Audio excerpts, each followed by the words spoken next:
First ever factory outlet Mukunda jewellery KPHB Kothapet Khammam Somajiguda Hanamkonda. నమస్తే రమ్మగారు. నమస్తే జయ. రమ్మగారు, సంక్రాంతి పండుగ అయిపోయిన వెంటనే మనం కనుమ చేసుకుంటాము. కనుమ, ముక్కనుమ అని కూడా మనం ఈ 2 రోజులు కూడా విశేషంగానే చేసుకుంటాం కదండి. కనుమ ఎక్కువ చేస్తాం. కనుమ ఎక్కువ కనుమ చేసుకుంటాం. ఎక్కువ చేసుకుంటాం. కనుమ కనుమ నాడు యొక్క- చేసేది విశేషం ఏముంది? బొమ్మల కొలువులు పెట్టిన వాళ్ళు కనుమ నాడు ఎత్తేసే వాళ్ళు కొందరు కనపడతారు. అది మ్మ్. ప్రధానం. అంటే కనుమ రోజుతో లెక్క లేదండి. అంటే రోజుతో మంగళవారం, శుక్రవారం అలాంటి లెక్క లెక్క పెట్టుకోరు. కనుమ నాడు ఎత్తేసేటట్టయితే పడుకోబెట్టి ఎత్తేస్తారు. హారతి పట్టేసి ఎత్తేస్తారు. ఓకే. లేదనుకో అటు పెట్టుకుంటారు ఇంకో 2 రోజులు. ఆ రోజు కుదరలేదు, పేరెంటం కుదరలేదు, ఏవో ఆలోచించుకుంటాం కదా. అదేలే. అయితే కనుమ ప్రధానమైనది ఏంటంటే పశువుల పండుగ. ఈ రోజున బసవన్నని గౌరవించడం. వీళ్ళు ఏంటంటే కనుమ పండగ అనగానే మనకి ప్రధానమైనది ఇది. పెద్ద పండుగ. ధాన్యం ఇంటికి వచ్చేవి. మనకి ఎవరికి ధాన్యాలు ఇప్పుడు ఇళ్ళకొచ్చేవాళ్ళు లేనే లేదు లేదు. కదండి. పల్లెటూళ్ళల్లో ఊర్లలో వ్యవసాయమే చేసుకునే వాళ్ళు, కౌలు ఇవ్వకుండా సొంతంగా చేసుకునే వాళ్ళు ఈ డిసెంబర్ జనవరిలలో తెచ్చుకుంటారు. అవును. జనవరి పూర్తిగా ఇంచుమించు పుష్యమాసం వచ్చేసరికల్లా పౌష్యలక్ష్మి వచ్చేసరికి ధాన్యలక్ష్మి వస్తుందని చెప్తారు. అవును. అవును. ఇప్పుడు పరిస్థితులు కొంచెం అటు ఇటు అవుతున్నా కూడా మనకి ఈ రోజుల్లో పెద్ద పండుగ చేసుకోవడం ఒక విధానంగా అలవాటైపోయింది కాబట్టి అయితే ఏం చేస్తాము, ఈ సంవత్సరం అంతా వీళ్ళకి రైతుకు సహాయపడే బసవన్నని గౌరవించడం. ఎద్దు ప్రధానమైంది. వీళ్ళకి పంటలకు కావాల్సింది అదే కదా, అవును. దున్నడానికి. తర్వాత రేపొద్దున అది పైన పరిగేసి వీటిని వేస్తారు కదా పడుగు తొక్కించడానికి. అన్నిటికీ ఇది వరకు వాడేవాళ్ళు. ఇప్పుడు ఏం చేస్తున్నారు, అన్నిటికీ ట్రాక్టర్లు, మెషిన్లు, ప్లంగ్ మిషన్ వచ్చేసినాయి, చాలా వచ్చినాయి. అయినా కూడా మన విధానం ప్రకారం దీన్ని గౌరవించడం, పశుజాతిని గౌరవించడమే కనుమ నాడు చేసేది. చక్కగా గొడ్లకి మా చిన్నప్పుడైతే మాకు ఎడ్లని కడిగి కొమ్మలకు రంగు కూడా వేస్తుండేవాళ్ళు. ఎరుపు ఆకుపచ్చ రంగులు వేస్తుండేవాళ్ళు. పసుపచ్చ వేయటం, వాటికి చక్కగా గంటలు కట్టడం, మెళ్ళో గంటలు మార్చడం, పట్టెడ్లు మార్చటము, స్నానాలు చక్కగా చేయించి చెరువులో దింపి బాగా శుభ్రంగా కడిగి పసుపు బొట్టు పెట్టి అలంకారం చేసి హారతి ఇచ్చి వాటికి ఆ ఇష్టమైన ఆహారం తెలగపిండి అలాంటివి బాగా తినిపించి ఈ పూట మెడకి పలుపు కట్టకుండా వదిలిపెట్టటము. అవును. మామూలుగా ఎడ్లని వాటిని బయటికి తిప్పడానికి తీసుకెళ్లరు, అవి శాలల్లో ఉంటూ ఉంటాయి. గడ్డే వేస్తారు కదా. ఈ రోజున కాసేపు వాటిని ఫ్రీగా ఎడ్ల పందాలు అవి చేసేవాళ్ళు మా చిన్నప్పుడు. ఎడ్ల బళ్ళ పందాలు అవి ఉండేవి. ఇప్పుడు ఎడ్ల పందాలు ఏమున్నాయో ఒక్కో దేశ చోట ఒక్కో రకంగా జరుగుతుంది. పందాలు నడుస్తూ ఉండే నడుస్తాయి. కొంచెం పల్లెటూళ్ళు చూసుకుంటే ఉన్నాయి.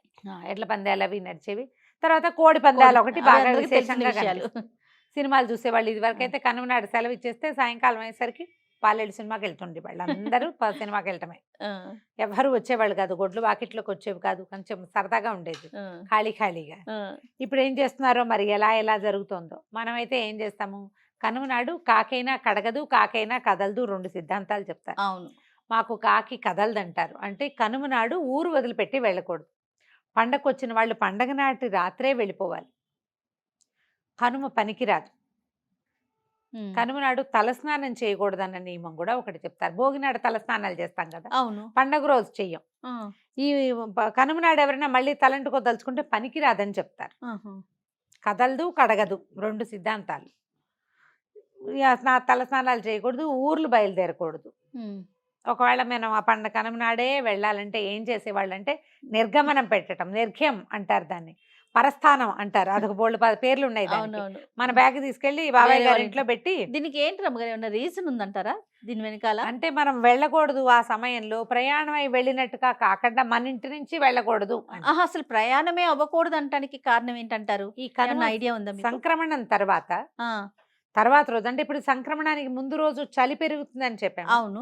సంక్రమణం తర్వాత కొంత ఈ శాస్త్ర ప్రకారం చెప్పేది ఏంటంటే పరిస్థితుల్లో మార్పు వస్తుంది, ప్రమాదాలు జరిగే అవకాశం ఉందని చెప్తారు. అందుకని ఖచ్చితంగా ఆ రోజు వెళ్ళకూడదు అంటారు. ముందు రోజు జరిగింది చాలా పెద్ద సంక్రమణం కదా, అదేలేండి. అందుకని పైగా ఏం చేస్తారంటే మనం ముందు రోజు పెద్దలకు పెట్టుకుంటాం. అవును. ఆశించి ఉంటారన్న ఒక అనుమానం ఉంటుంది. అంచేత కనుమ నాడు పనికిరాదు. ఓకే. అదొక సిద్ధాంతంగా చేస్తారు. కనుమ నాడు 8 దినాలని గారెలు చేసుకుంటారు. సరే, గారెలతో పాటు వెజిటేరియన్ తినే వాళ్ళైతే ఏదో మామూలు కూరలు వండుకుంటారు. నాన్ వెజిటేరియన్ వాళ్ళు కోళ్ళు విపరీతంగా కోస్తారు ఆ రోజు. మా ప్రాంతాల్లో కూడా బాగా కనపడతాయి. కోడి గారె 2 మంచివని చెప్తారు. అవును. సరే, తినగలిగే వాళ్ళు అవి, చేసుకోగలిగే వాళ్ళు ఇవి. మినుము తినాలి అని. పండగ రోజు గారెలు తిన్నా తినకపోయినా ఖచ్చితంగా కనుమ నాడు గారెలు వండుకుంటారు. ఎవరెవరి సిద్ధాంతాన్ని బట్టి దాన్ని. మర్నాడు ముక్కనుమ కూడా కొన్ని ప్రాంతాల్లో ముక్కనుమ కూడా పనికిరాదు ప్రయాణానికి. కనుమ ముక్కనుమ వెళ్ళకూడదు అంటారు. ఇప్పుడు కనుమ తర్వాత రోజు అవటం వల్ల ఇది కూడా ఏంటంటే కేవలము పితృదేవతల వల్ల ప్రమాదాలు జరుగుతాయన్న అనుమానమే ఎక్కువగా కొన్ని ప్రాంతాల్లో కనపడుతుంది. చాలా గట్టి సిద్ధాంతంగానే పాటిస్తారు. అందుకని పండగ నాటి రాత్రి ఊళ్ళు ఖాళీ అయిపోతాయి. అవును. లేదా ఇంకో 2 రోజులు ఉండి 3-4 రోజున వెళ్తారు. అవకాశం ఉంటే వారి వారి ప్రాంతాన్ని బట్టి కదా సిద్ధాంతము. అంటే పొలిమేరలు దాటకూడదు, పొలి దాటితే ప్రమాదం అని. పైగా ఈ పండగల్లో పొలి జల్లే ఆచారం ఒకటి ఉంటుంది, ఊళ్ళల్లో చేస్తారు. ఇప్పుడు మనకి ఇక్కడ ఏం ఉండదు కదా. అదేం చేస్తారు, పసుపు కుంకుమ బియ్యము అన్నము కలిపేసి దాన్ని ప్రార్థించి భూమికి మీద చల్లుతారనమాట. ఊరి పొలిమేరల్లో చల్లుతారు. పొలి జల్లటం అంటారు దాన్ని. మట్టి కలిపి చల్లేది కనపడుతుంది, పసుపు కుంకుమ కలిపి చల్లేది కనిపిస్తుంది. అదేంటంటే పొలిమేరలకి రక్షణ. ఓహోహోహో. ఇది వరకు ఇప్పుడు మనలాగా ఇలాంటివి ఇవేముండేవి, వ్యాక్సిన్స్ పాడు ఏమీ ఉండేవి కాదు. అవునవును.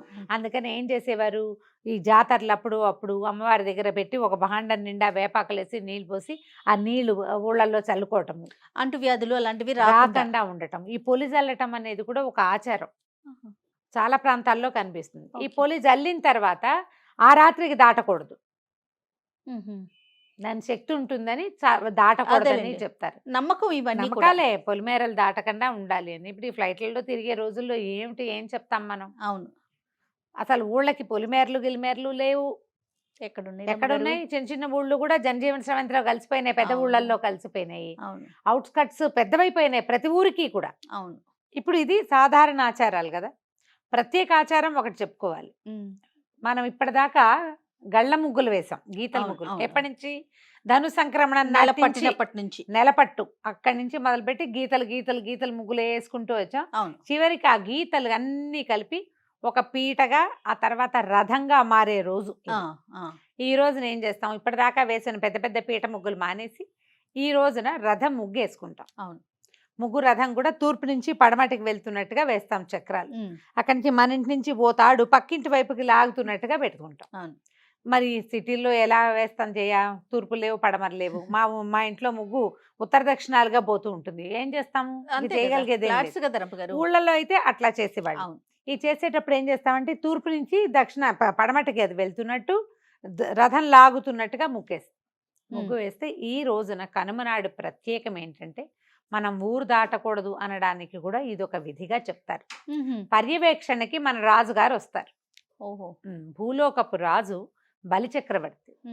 ఆయన ఏం చేశాడు, ఎప్పుడూ కృతయుగం నాటి కథ, భూమిని ఆకాశాన్ని మహావిష్ణువుకి దానం చేశాడు. భూమి ఆకాశాలు 2 ఇచ్చేశాక అప్పుడు 3వ పాదం ఎక్కడ పెట్టమంటే నా నెత్తి మీద పెట్టమని పెట్టించుకున్నాడు. అవును.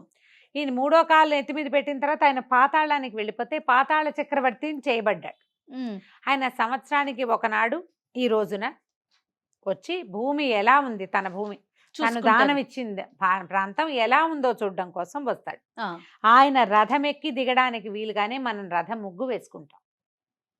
ఓ రథం ఎక్కి మన రథం ఎక్కి పక్కింట్లో దిగుతాడు, పక్క వాళ్ళ రథం ఎక్కి అవతల ఇంట్లో దిగుతాడు. అందుకని మన ఇంటి తాడు పక్కింటి వైపుకి లీడ్ చేయాలన్నమాట. అట్లా కలుపుకుంటూ వెళ్తాం ఊరంతా. లోపలికి వచ్చి మళ్ళీ బయటికి వెళ్ళేలాగా ఆయన వచ్చే వ్యాహ్యాళ్ళకి వస్తాడు. విహారయాత్ర అనడానికి వీల్లేదు, ఇదేమనాలి మనం ఇన్స్పెక్షన్కి వస్తాడనమాట. అందుకని వాకిళ్ళు శుభ్రంగా, ప్రజలు ఆరోగ్యంగా, ఎవరిళ్లల్లో వాళ్ళు ప్రయాణ సన్నాహాల్లో లేకుండా బలిచక్రవర్తి వచ్చిపోవటానికి వీలుగా ప్రశాంతంగా ఉండాలని ఈ పొలి చల్లుతారు కదా, ఆయన పొలి దాటి మళ్ళీ వెళ్ళిపోయేదాకా మనం ప్రయాణాలు అవ్వకూడదని. అవ్వకుండా ఉంటే ఏంటంటే మనం ఆరోగ్యంగా ఉంటాం. తర్వాత మనం కనుమ సిద్ధాంతం ముందే చెప్పుకున్నాం కదా, పెద్దలకు పెట్టిన మరుసటి రోజు కదలకుండా ఉండటం వల్ల మనకు కూడా ఏమీ ఆశించకుండా ప్రమాదాలు లేకుండా ఉంటాయని చెప్తారు. ఇలా కనుమ పండుగని చేసేసుకుంటాం, రథం ముగ్గులు వేసుకోవటం. ఇక్కడ నుంచి మళ్ళీ ముక్కనం నుంచి చుక్కల ముగ్గులే మళ్ళీ ఈ గీతాలు పీటల ముగ్గులు మళ్ళీ మనం వేయం సంవత్సరం మళ్ళీ ధనుసు వచ్చేదాకా. ఓకే. ఈ 4 రోజుల పాటే కదా చేస్తాం. గోదా కళ్యాణం అవి ఈ రోజు చేసేస్తారు కదా, భోగి పండుగ రోజున గోదా కళ్యాణం చేస్తారు, లేదా పండుగ రోజున కూడా గోదా కళ్యాణాలు జరుగుతాయి. కళ్యాణాలు అన్నీ అయిపోతాయి. మళ్ళీ వచ్చే సంక్రాంతి కోసం ఈ బొమ్మల కొలువులు పెట్టుకున్న వాళ్ళంతా బొమ్మలు ఎత్తి లోపల పెట్టేసుకుంటారు. మళ్ళా ఏడాది వరకు ఇక కొలువులు లేవు, గొబ్బిళ్ళు లేవు, ముగ్గులు లేవు. మళ్ళీ మామూలు ఏడాది చుక్కల ముగ్గులే మామూలు చేసుకుంటాం. చుక్కల ముగ్గులే పెట్టుకుంటాం. కనుమ పండగ వెళ్ళిపోయాక ఇక మన పండగ వెళ్ళిపోయినట్టే. ముక్కనుమ చేసుకోవడానికి ఏముంటుంది, ఏం ఆ. చేస్తాము? ఈ పండగకి చేసిన అప్పచ్చులన్నీ పండారం చేసుకోవటము, మిగిలినవి తగిలినవి ఇలాంటివే చేస్తారు. కానీ ముక్కనుమ నాడు ప్రత్యేకంగా పూజా విధానం ఏం కనిపించదు అవును మనకి. అవును. చెరుకులు అవి పంచి పెడతారు. ఉమ్. కనుమ ముక్కనుమ 2 రోజుల్లో చేసేది ఏంటంటే చెరుకు గడలు తెచ్చిపించుకు పెట్టుకుంటే చెరుకు గడలు పంచటము బాగా విరివిగా. ఉమ్. మనం ఆ చేసుకున్న అప్పచ్చులు వాటిని పంచి పెట్టడం, మన ఇంట్లో నుంచి తీపి బయటకు వెళ్తాం అనమాట. ఉమ్. ఈ విధానంతో మొత్తం పండుగని వెళ్ళదీసేస్తాం. రైట్. నమస్తే రమ్య గారు. నమస్తే జయ.